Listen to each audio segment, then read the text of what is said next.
I mentioned to you yesterday that I thought part of the problem was that the defense was causing Andy Reid to be conservative.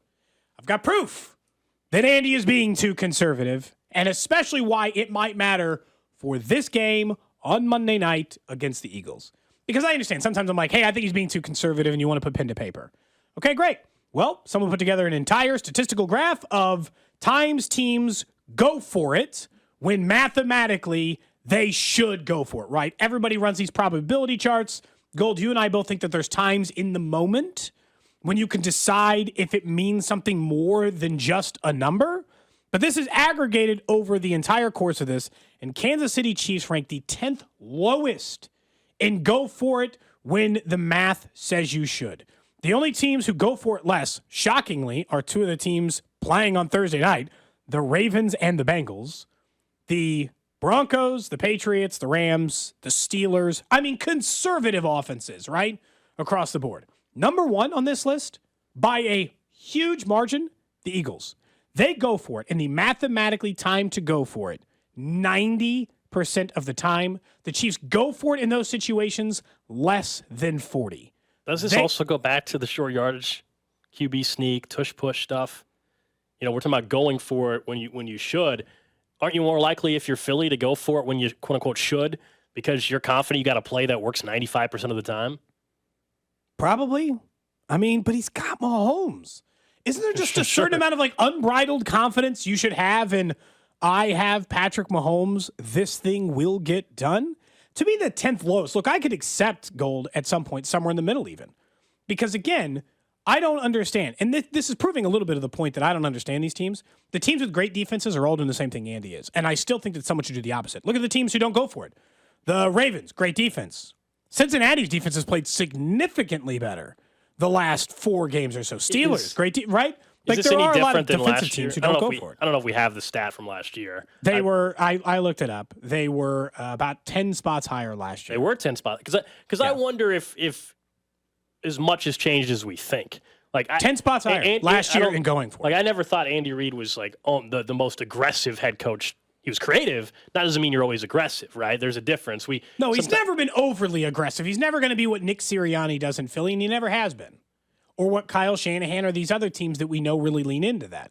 And the aggressive teams, there are some really bad teams in there, right? Same thing, right? They have to be more aggressive, Gold. They have to score points because, look, they've got problems. Arizona and Carolina are towards the top of this. Yeah, and I assume that's because they're forced through aggression, but so are San Francisco and Dallas and Detroit, good football teams, right, that take the chance. I still think the argument is, especially in this game, you better match closer to their intensity because normally going into a Chiefs game, right, we say, hey, if someone's going to get blown out, it's only the Chiefs are going to blow out the other team. There's no chance of the other way around.